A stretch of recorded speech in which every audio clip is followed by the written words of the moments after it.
Hello student, आज हम relation function के एक्सरसाइज 1.1 का क्वेश्चन नंबर 9 और उसके आगे डिस्कस करेंगे। क्वेश्चन नंबर 8 तक आप लोगों को प्रीवियस वीडियो में मिल चुकी है, तो क्वेश्चन नंबर 9 से चलिए हम शुरू करते हैं। तो देखिए क्वेश्चन नंबर 9 है क्या।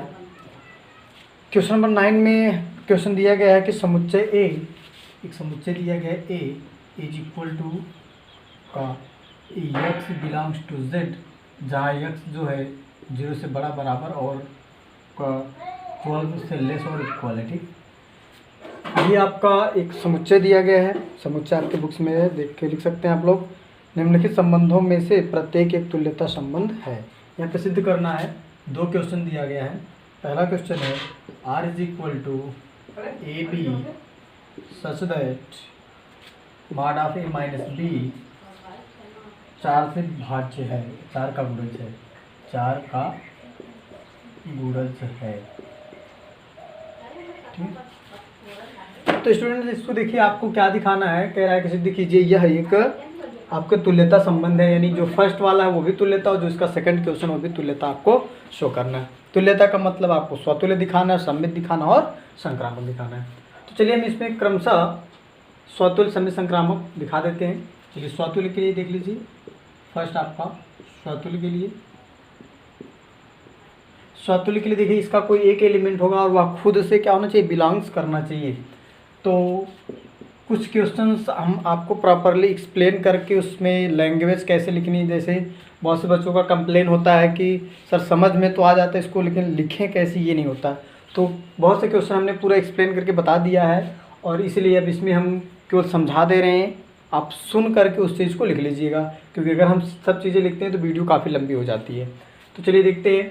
अब यहाँ पर आप देखिए, इसमें से कोई एक भी एलिमेंट अगर हम लेते हैं, सपोज करिए यक्स एलिमेंट हमने ले लिया ए से, और तो देखिए यक्स बिलोंग्स करेगा आर में। अब यक्स आर में बिलोंग करेगा, क्यों करेगा हम बता दे रहे हैं, यही चीज़ आपको कॉपी में लिख लीजिएगा। अब देखिए यक्स आर में बिलोंग कर रहा है, क्यों? क्योंकि बिलोंग्स करने के लिए कंडीशन बताई गई है। यहाँ गलती से 4 लिख दिया गया है। यहाँ देखिए कंडीशन में बताया गया है कि जो फर्स्ट एलिमेंट और सेकंड एलिमेंट दोनों को अगर माइनस किया जाए और उसका मापांक निकाला जाए तो 4 का गुणज आना चाहिए। तो यहाँ अगर हम देखते हैं यक्स और यक्स है, तो यक्स माइनस एक्स करोगे 0 आएगा। 0 4 का गुणज है, यानी गुणज का मतलब 4 से वो कट जाना चाहिए। ठीक है ना, 4 से कट जाएगा तो समझिए वो 4 का गुणज है। ठीक है, तो यानी यक्स बिलोंग कर रहा है यक्स से आपका ये x minus x comma x minus x घटाएंगे तो 0 आ जाएगा। 0 4 से डिविजिबल है, इसलिए ये आपका बिलोंग्स कर रहा है, अतः ये क्या हो जाएगा, आपका स्वतुल्य हो जाएगा। ठीक है, इसी प्रकार आप सममित देख लेंगे, सममित है कि नहीं है, सममित है कि नहीं है, और यहाँ पे देखिए सममित। ठीक है, यानी सिमेट्रिक, सममित है कि नहीं है। अब इस यहाँ से आपको इसमें से कोई भी 2 एलिमेंट लेने हैं। तो चलिए यहाँ पे हम 2 एलिमेंट ए और बी ले लेते हैं, बिलोंग्स टू ए। तो आपका a b belongs to R होगा, ये दिया गया होता है a b belongs to R, हमें चेक करना होता है इसका रिवर्स।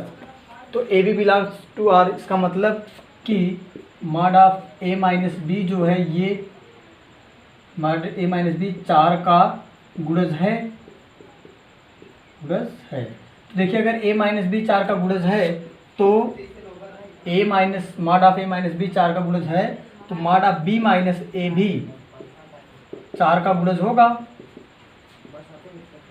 4 का गुणज होगा, बिल्कुल होगा भाई। अगर a माइनस बी 4 का गुणज है तो b माइनस ए भी 4 का गुणज होगा। अब कैसे होगा इसको करके आप देख सकते हैं।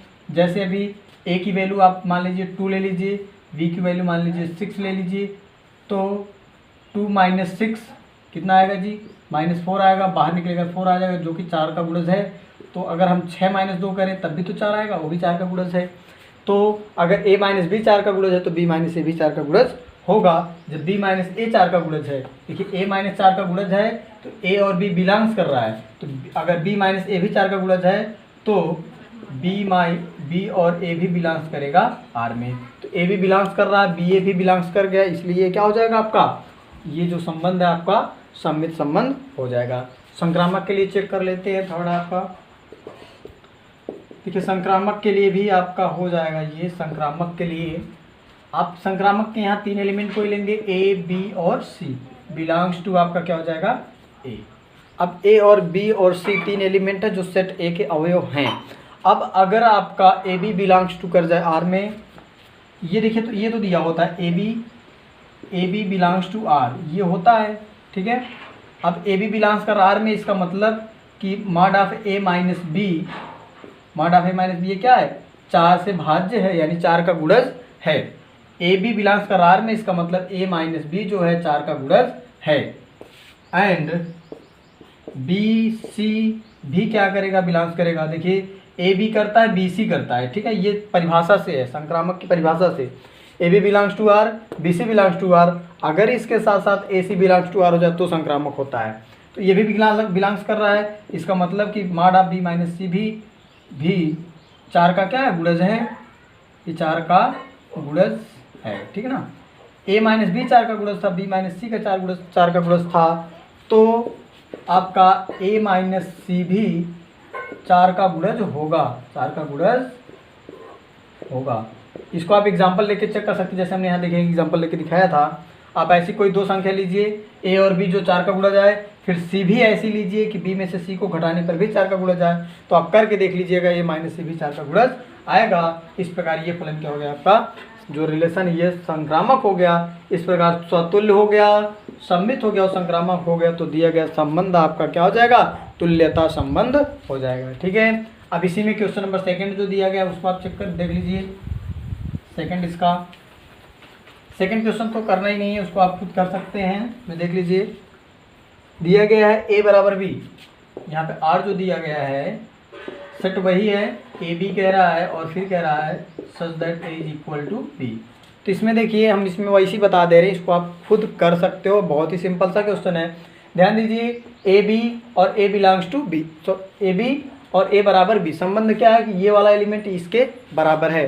तो स्वतुल्य के लिए आप देखते हैं, स्वतुल्य के लिए आपको पता है कोई भी एलिमेंट अगर अभी मिले थे एक्स बिलोंग्स टू ए ले लेते हैं, तो एक्स बिलोंग्स टू आर होगा कि नहीं होगा, एक्स बिलोंग्स टू आर होगा, बिल्कुल होगा। आप यहाँ पे चेक कर सकते हैं, क्योंकि यक्स दोनों क्या होने चाहिए, आपस में बराबर होने चाहिए, तो दोनों आपस में बराबर हैं, इसलिए एक्स बिलोंग्स टू आर। तो कोई भी एलिमेंट इसमें से लेंगे आप, तो वह खुद के बराबर तो होगा ही, जब खुद के बराबर तो क्या हो जाएगा, आपका स्वतुल्य हो जाएगा। और बराबर के लिए देखिए सम्मित और भी आसान हो जाता है। यहाँ पे सम्मित के लिए अगर a b belongs to R करेगा, तो a b belongs to R कर रहा है, तो इसका मतलब ए बराबर हो गया बी के। जब ए बराबर है बी के, तो बी बराबर होगा ए के, तो जब बी भी ए के बराबर हो जाएगा, तो बी ए भी बिलोंग्स कर जाएगा आर में। इस प्रकार ये क्या हो जाएगा, सम्मित हो जाएगा। संक्रामक के लिए अगर a b belongs to R है, संक्रामक के लिए आप चेक कर लीजिएगा, अच्छे से आप लोग लिख लीजिएगा। संक्रामक के लिए a b belongs to R, b c belongs to R, ठीक है। अब देखिए ए बराबर है बी के, इसके हिसाब से आपका ए बराबर है बी के, और ए भी संबंध रख रहा है इसमें, इसलिए बी बराबर है सी के। ए बराबर बी बराबर सी, तो ए और सी भी आपस में क्या होंगे, बराबर होंगे, तो ए और सी भी बिलोंग कर जाएगा आर में। इस प्रकार ए भी क्या हो जाएगा, एक तुल्यता संबंध हो जाएगा, ठीक है। इसको आप नोट करिए, इसके बाद हम नेक्स्ट क्वेश्चन बताते हैं।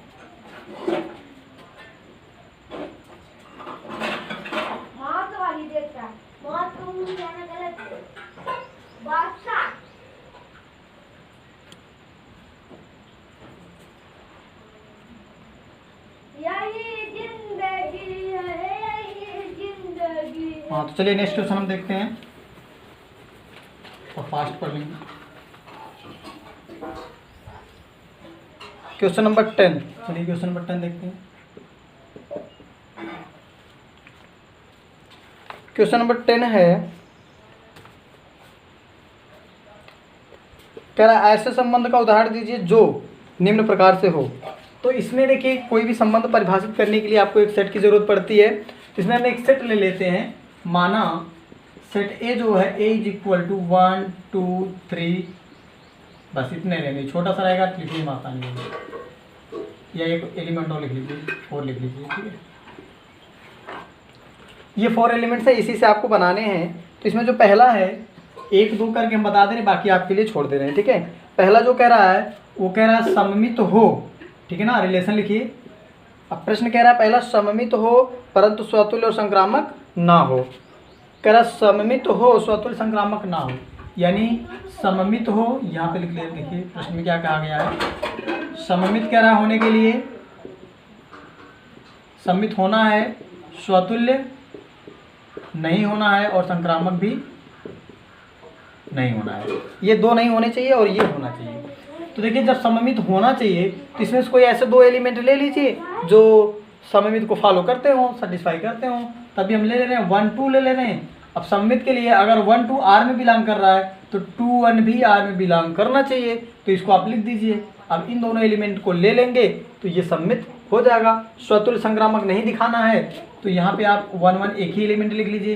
देखिए स्वतुल्य के लिए 1 1 2 2 3 3 4 4 सब इसमें होना चाहिए, तो केवल अगर 1 1 रहेगा तो ये स्वतुल्य नहीं होगा। और संक्रामक के लिए 1 बिलोंग कर रहा है 2 से, अगर इसमें 2 बिलोंग कर जाए 3 से और इसके बाद अगर 1 और 3 भी आपस में बिलोंग कर जाए तो ये संक्रामक होगा। तो आपको संक्रामक नहीं दिखाना है, इसलिए 1 3 बिलोंग्स इसमें मत दिखाइए। बस ये जो आपका एक संबंध हो गया, ये आपका ना ये सममित तो है पर स्वतुल्य और संक्रामक नहीं है। चलिए एक और हम लिख देते हैं, इसके बाद आप स्वयं करिएगा। चलिए क्वेश्चन इसका सेकंड हम लिख देते हैं। सेकंड में कहा है स्वतुल्य तथा सममित हो, संक्रामक हो परंतु स्वतुल्य और सममित ना हो। इसमें संक्रामक कह रहा संक्रामक हो परंतु स्वतुल्य और सममित ना हो। चलिए R इज इक्वल टू लिख दे रहे हैं, संक्रामक होना है इसलिए पहले संक्रामक की प्रॉपर्टी सेटिस्फाई कर लीजिए। तो इसमें जैसे हम ले रहे हैं, देखिए 1 का बिलोंग कर दीजिए 2 से और 2 बिलोंग कर दीजिए 3 से और 1 और 3 भी आपस में बिलोंग हो जाएगा, तो ये आपका संक्रामक हो जाएगा। अब सममित नहीं है तो जैसे देखिए 1 और 2 है तो इसमें 2 1 नहीं होना चाहिए, 2 3 है तो इसमें 3 2 नहीं होना चाहिए, 1 3 है तो इसमें 3 1 भी नहीं होना चाहिए, यानी और कोई अन्य एलिमेंट आप इसमें मत डालिए। स्वतुल्य के लिए सब होने चाहिए 1 1 2 2 3 3 4 4, इसमें हम केवल 2 2 डाल दे रहे हैं, बाकी छोड़ दे रहे हैं। अब ये ना तो स्वतुल्य ना तो सममित है, केवल और केवल क्या है, संक्रामक है। अभी 1 2 3 के लिए क्या है, संक्रामक है। ठीक है, बाकी जो थर्ड और फोर्थ और फिफ्थ ये जो 3 क्वेश्चन बच रहे हैं इसको आप स्वयं करें, और अगर ये क्वेश्चन सॉल्व हो जाते हैं तो ठीक है, नहीं सॉल्व कर पाते हैं तो कमेंट बॉक्स में इसको हमें ज़रूर बताएं।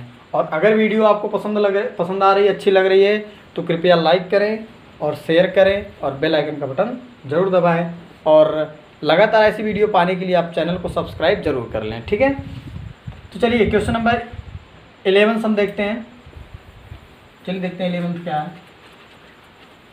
क्वेश्चन नंबर 11, तो क्वेश्चन नंबर 11 के लिए तो क्वेश्चन नंबर 11 तो आपको ये प्रोवाइड हो चुका है क्वेश्चन पिछली वीडियो में, इसलिए हम क्वेश्चन नंबर 12 से देखते हैं। क्वेश्चन नंबर 12, तो क्वेश्चन नंबर 12 देखेंगे। 12 के लिए देखिए सबसे पहले समुच्चय दिया है, सिद्ध कीजिए समस्त त्रिभुजों के समुच्चय A में R is equal to T1 T2 such that T1 T2 के समरूप है। तो चलिए प्रश्न पढ़ने से कोई फायदा नहीं है, यहाँ पर हम प्रश्न पढ़ ले रहे हैं और बोर्ड पे लिख दे रहे हैं, आप समझ जाएंगे। समुच्चय जो दिया गया है ये दिया गया है समस्त त्रिभुजों का समुच्चय, समस्त त्रिभुजों का समुच्चय, ठीक है ना, समस्त त्रिभुजों का समुच्चय। अब यहाँ पर आप इसको चेक कर लेंगे, समस्त त्रिभुजों का समुच्चय है और जो रिलेशन दिया गया इसमें जो रिलेशन दिया गया है वो दिया गया है T1 T2 such that T1 जो है समांतर है, समरूप है, T1 समरूप है T2 की। ठीक है, ये देखिए ये समस्त त्रिभुजों के समुच्चय, इसमें जितने भी हैं सब त्रिभुज ही हैं, समकोण त्रिभुज, विषमकोण त्रिभुज, समबाहु विषमबाहु सब त्रिभुज ही हैं इसमें, और कोई चीज़ नहीं है। अब यहाँ 2 त्रिभुज हैं, जो दोनों त्रिभुज, इन दोनों में रिलेशन क्या है, दोनों एक दूसरे के समरूप हैं, जो एक दूसरे के समरूप होंगे वही इसमें रखे जाएंगे। अब ये दिखाना कि ये तुल्यता संबंध है, तो देखिए सबसे पहले हम स्वतुल्य के लिए लिख लेते हैं। स्वतुल्य के लिए देखिए 12 13 14 सब एक ही तरह का क्वेश्चन है, इसमें हम ये क्वेश्चन प्रॉपरली बता रहे हैं, बाकी क्वेश्चन हम डायरेक्टरी वैसे लिख देंगे। स्वतुल्य के लिए देखिए यहाँ पे लेट कर लेते हैं, let x belongs to A. X एक त्रिभुज है जो समुच्चय ए का अवयव है। अब यक्स समरूप होगा यक्स की, अगर ये त्रिभुज, ये यक्स क्या है, एक त्रिभुज है, क्योंकि इसके सारे एलिमेंट जो है वो है क्या, वो तो त्रिभुज ही हैं, तो जो त्रिभुज यक्स है वो समरूप है त्रिभुज यक्स के। होगा एक त्रिभुज खुद के समरूप तो हो ही सकता है, होगा भी, तो ये अगर समरूप है तो यक्स यक्स जो है बिलोंग्स कर जाएगा आर में, इसलिए आर स्वतुल्य संबंध है। ठीक है, अब सममित के लिए चेक कर लेते हैं। आप सममित के लिए देख लीजिए, सममित के लिए कोई दो लेने हैं आपको, हम यहाँ पे ले रहे हैं A1 A और B बिलोंग्स टू A। अब A और B दो ऐसे त्रिभुज हैं जो समुच्चय A में हैं। अब आपका इसमें दिया गया होता है कि AB बिलोंग्स टू R। अब अगर A और B आप बिलोंग कर रहे हैं R में, तो इसका मतलब A समान समरूप है B के, अकॉर्डिंग टू आपकी कंडीशन, जो कंडीशन दी गई है। अगर ये इसमें बिलोंग कर रहा है तो जो A है वो समरूप होगा B के। अब अगर देखिए A समरूप है B के, ठीक है ना, अगर A भी बिलोंग्स कर रहा R में, इसलिए A समरूप हो जाएगा B के, और अगर A समरूप होगा B के तो B भी समरूप होगा A के। और जब A भी बिलोंग्स कर रहा था तो A समरूप B के था, और अगर A समरूप है B के तो यानी A भी बिलोंग्स करेगा R में। उसका उल्टा देखिए, अगर A समरूप है B के तो A भी बिलोंग्स करेगा R में। इसी प्रकार अगर B समरूप हो गया A के तो आपका BA भी बिलोंग्स करेगा R में। ठीक है ना, क्योंकि अगर A समरूप है B के तो B भी A के समरूप होगा, तो ये R में बिलोंग कर जाएगा। इसलिए आपका जो गिवन रिलेशन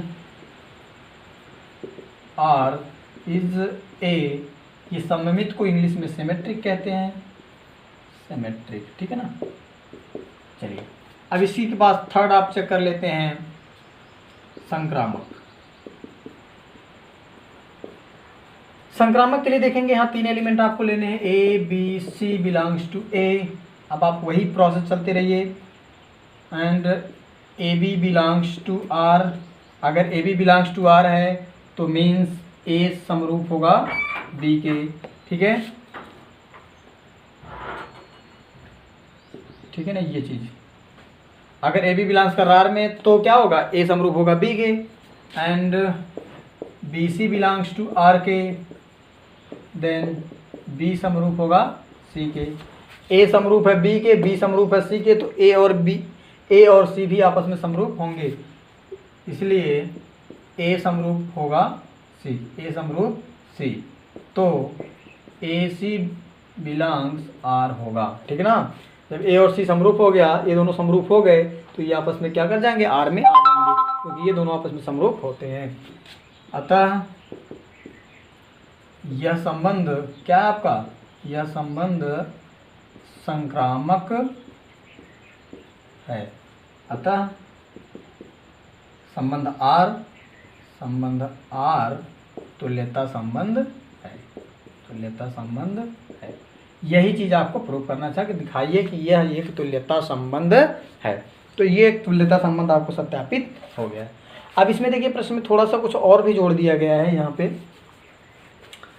वो क्या जोड़ दिया गया वो देख लेते हैं। करा भुजाओं 3 4 5 वाले समकोण त्रिभुज। यहाँ पे देखिए 3 त्रिभुज दिए गए, ऊपर से हम इरेज कर दे रहे हैं, आप इसको वीडियो को रोक करके लिख लीजिएगा।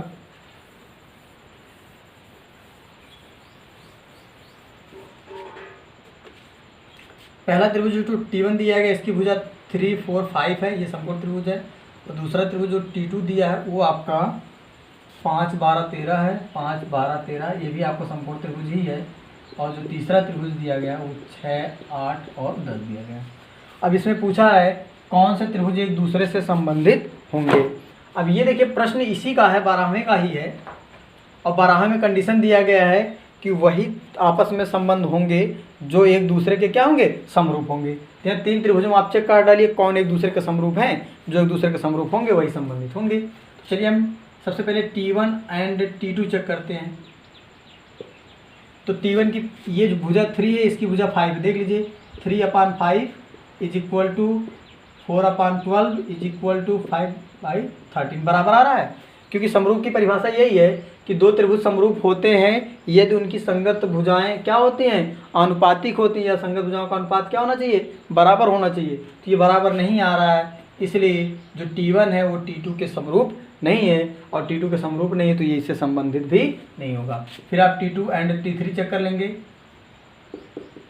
चलिए 5/, यहाँ पे देखेंगे क्या आ रहा है 6, यहाँ पे क्या आ रहा है 12/8, यहाँ पे क्या आ रहा है 13/10, ये भी बराबर नहीं आ रहा है।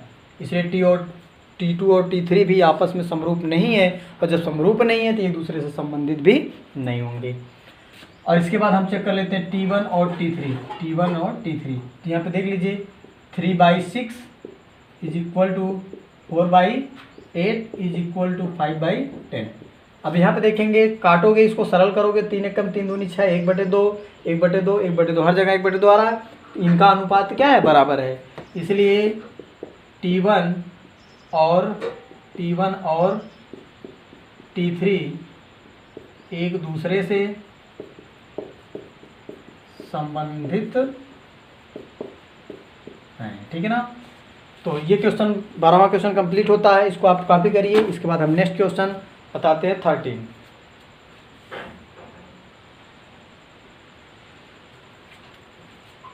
चलिए इसको इरेज कर देते हैं, आप लोग इसको नोट डाउन कर लीजिएगा।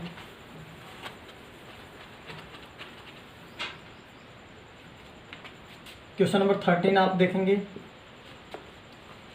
13 में देखिए दिया गया है, समुच्चय R सिद्ध कीजिए समस्त बहुभुजों का समुच्चय ए जो है आपका, ये समस्त बहुभुजों का समुच्चय है, समस्त बहुभुजों का समुच्चय है।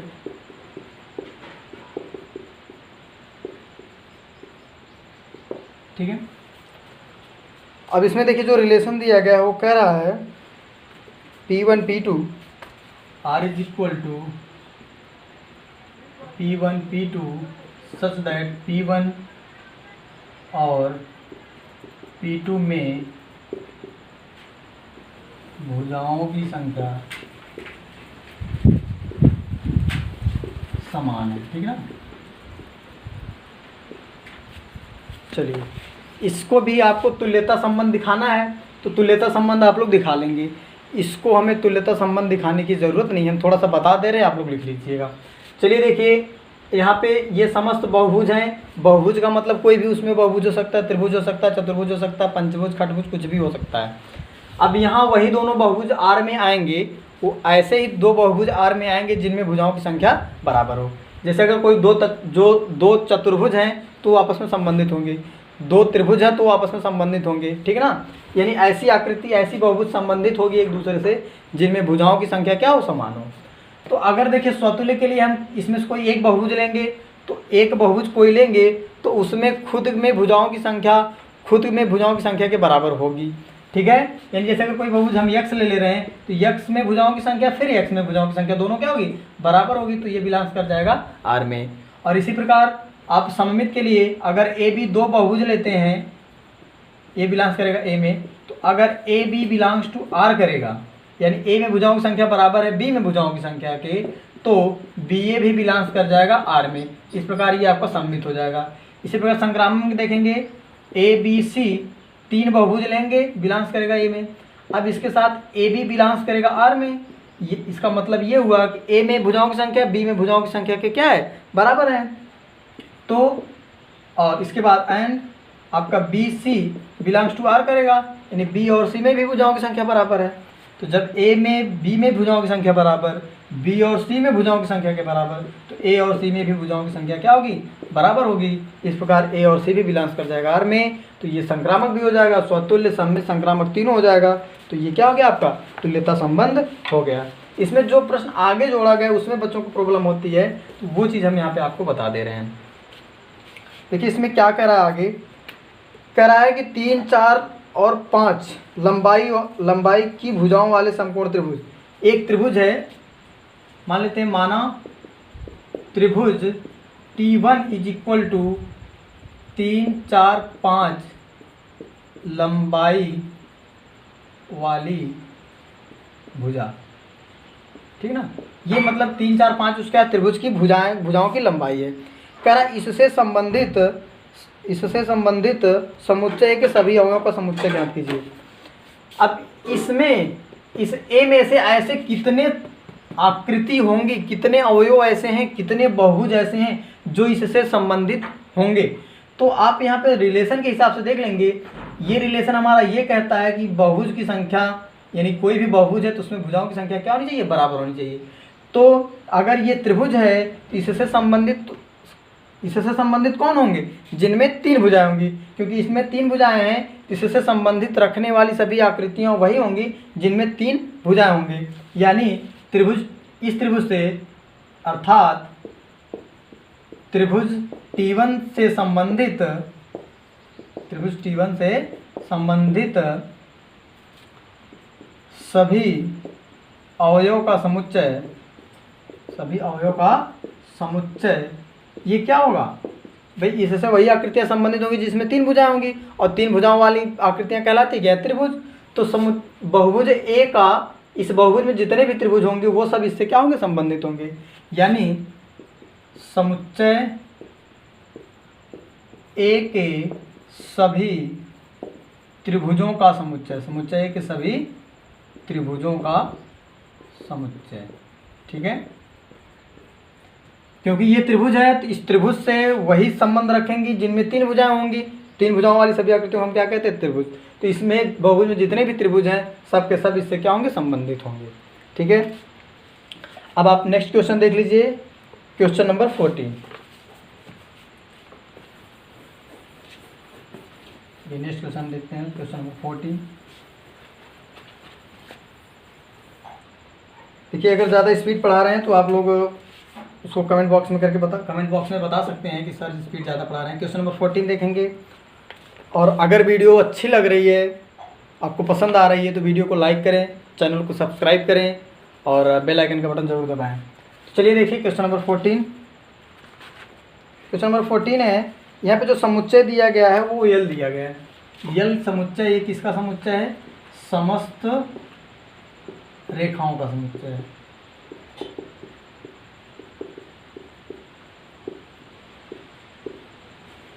समस्त रेखाओं का समुच्चय है, और आर जो दिया गया है, L1 L2, L1 समांतर है L2 के, ठीक है। अब देखिए, ये भी आपको तुल्यता दिखाना है, तुल्यता इसमें भी आप आसानी से दिखा सकते हैं, ठीक है। जैसे यहाँ पे अभी हम देख लीजिए, हम दिखा दें आपको स्वतुल्य के लिए। देखिए, स्वतुल्य के लिए आप देखेंगे तो वहाँ पे हम कोई भी x मान लेते हैं, x belongs to L। x क्या है, इस L का एक रेखा है, इस L में से रेखाओं का समुच्चय है, इसी में से एक रेखा x है। तो देखिए, क्या x समांतर होगा x के, बिल्कुल होगा भाई। कोई एक रेखा खुद के समांतर हमेशा होती है, इसलिए x जो है बिलोंग्स कर जाएगा R में। तो आपका R जो है, R स्वतुल्य हो जाएगा, ठीक है ना, R स्वतुल्य होगा, ठीक है। सो होगा नहीं, R स्वतुल्य है, ठीक है ना। अब यहाँ पे देखिएगा, सेकंड आप लिखिएगा सममित के लिए। देखेंगे सममित के लिए, अब यहाँ पे हम 2 एलिमेंट लेंगे, ए बी बिलोंग्स टू, ए नहीं बल्कि एल ले लेंगे। ए बी कोई 2 रेखा है जो कहाँ से हमने लिया है, एल में से लिया है, ठीक है ना। अब एल में से लिया है, तो इसके साथ साथ a b belongs to L, and आपका ए बी जो है बिलोंग्स करता है किसमें, आर में। ये करता ही करता है, अगर इसका रिवर्स सत्य हो जाए तो सम्मित हो जाता है। ए बी बिलोंग्स कर रहा है आर में, अगर ए बी आर में बिलोंग्स कर रहा है तो इसका मतलब ये किस कंडीशन पे बिलोंग करेगा, ये तभी बिलोंग करेगा जब ए समांतर होगा बी के। और अगर ये बिलोंग कर रहा है तो इसका मतलब ए समांतर होगा बी के, ठीक है। अगर ए समांतर है बी के तो जाहिर सी बात है बी समांतर होगा ए के। अब देख लीजिए, ए रेखा ए है, ए रेखा बी है, ए समांतर है बी के, है कि नहीं है। ए समांतर है बी के तो बी समांतर होगा ए के, ठीक है। तो ए समांतर बी है तो बी समांतर ए भी होगा, ठीक है ना। तो ए समांतर बी के तो बी भी ए के समांतर होगा, और जब बी समांतर हो जाएगा ए के, इसलिए बी ए भी आपका बिलोंग कर जाएगा किसमें, आर में। जब आर में बिलोंग कर गया तो आपका क्या हो जाएगा, ये आर जो दिया गया है, आर एक सममित संबंध हो जाएगा, सममित संबंध है आपका, ठीक है। सम्मित हो गया। आप संक्रामक चेक कर लीजिए, थर्ड आपका है संक्रामक चेक करने के लिए। इसमें संक्रामक के लिए 3 एलिमेंट हम लेते हैं और बिलोंग्स कर रहे हैं एल में। अब यहाँ ए बी सी 3 रेखा है। अब देखिए, a b belongs to R के, ये दिया गया होता है परिभाषा के अनुसार से संक्रामक की। अब a b belongs to R का मतलब है कि ए बी समांतर है बी के, and b c belongs to R दिया गया होता है, इसका मतलब है कि बी समांतर है सी के। अब ए समांतर है बी के, बी समांतर है सी के, देख लीजिए ए समांतर है बी के और बी समांतर है सी के, तो ए और बी समान, तो ए और सी भी आपस में क्या होंगे, समांतर होंगे। क्योंकि यहाँ लिखिएगा ए समांतर है बी के एंड बी समांतर है सी के, तो ए समांतर होगा सी के, ए समांतर सी होगा। जब ए समांतर सी होगा तो आपका ए और सी बिलोंग्स कर जाएगा आर में, इसलिए आर एक संक्रामक संबंध है, आर एक संक्रामक संबंध है, ठीक है ना। इस प्रकार आप नीचे लिख लीजिएगा, आर जो है ये आपका सम्मित हो गया, स्वतुल्य हो गया और संक्रामक हो गया, तो ये दिया गया संबंध आपका क्या है, एक तुल्यता संबंध है। अब इस तुल्यता संबंध के आगे प्रश्न में थोड़ा सा और दिया गया है, थोड़ा सा जोड़ दिया गया, तो ऊपर हम मिटा के बता दे रहे हैं। यहाँ पे ये जो जोड़ा गया है ये बच्चे नहीं कर पाते हैं। यहाँ पे कह रहा है रेखा वाई, यहाँ पे देखिए रेखा y इक्वल टू 2x+4, यहाँ पे कहा गया रेखा y इक्वल टू 2x+4 से संबंधित समस्त रेखाओं का समुच्चय ज्ञात कीजिए। अब इससे संबंधित ये देखिए ये एक रेखा है, अब इस रेखा से कौन सी रेखाएं संबंधित होंगी, अभी जो कंडीशन दिया था कंडीशन ने मिटा दिया। ये देखिए आर दिया गया ए बी सच दैट ए समांतर होना चाहिए बी के, ये रिलेशन आपका दिया गया था, ठीक है। तो इस कंडीशन के आधार पर तो इस रेखा से अगर प्लेन में दो रेखा हैं ए है और बी है, प्लेन में एक रेखा ए है ये और दूसरी रेखा बी है, तो एक रेखा के समांतर रेखा जो होगी वही उससे संबंधित होगी। तो इससे संबंधित कौन सी रेखाएं होंगी, तो समतल में खींची गई वो सभी रेखाएं इससे संबंधित होंगी जो इसके समांतर होंगी। तो इसके समांतर रेखा का समीकरण क्या होगा, देखिए कह रहा उसका समुच्चय निकालिए। तो रेखा y बराबर 2x+4 के समांतर सभी रेखाओं का समुच्चय क्या होगा भाई, रेखाओं का समुच्चय y इक्वल टू 2x+k कर लीजिए, क्योंकि जो समांतर रेखा होगी वो कोई भी हो सकती है, तो k कर देंगे तो यहाँ k का मान कुछ भी हो सकता है, ठीक है। अब यहाँ पर आप देखिए ये इस रेखा के समांतर ये है, क्यों है, क्योंकि आपने पढ़ा है ax + by + c बराबर 0 के समांतर रेखा का समीकरण होता है ax + by + lambda equal to 0 होता है। तो इस रेखा के समांतर रेखा का समीकरण यही होगा। किसी रेखा के समांतर रेखा के समीकरण में केवल अचर पद बदलता है, बाकी x का गुणांक और y का गुणांक सेम रहता है। तो दोस्तों ये आपका क्वेश्चन जो था आपका 14 कंप्लीट हुआ। अब हम आते हैं नेक्स्ट क्वेश्चन 15 पर, ठीक है। चलिए क्वेश्चन नंबर 15 चेक कर लेते हैं। क्वेश्चन नंबर 15 देखेंगे।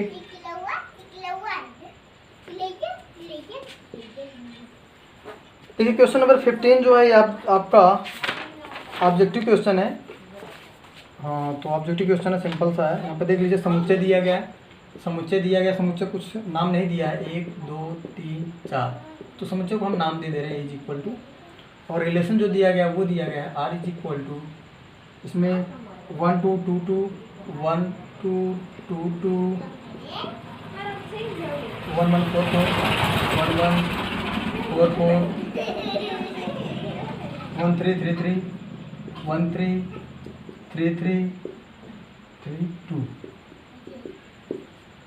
देखिए जो इसके ऑप्शंस हैं वो स्वतुल्य समित संक्रामक पर निर्भर हैं। तो पहले आप तीनों चेक कर लीजिए है क्या, ऑप्शन बाद में लिखिएगा, ठीक है। तो यहाँ पे देखिए हम ऑप्शन यहाँ पे पहला चेक कर दे रहे हैं, दूसरा और तीसरा, ठीक है। स्वतुल्य,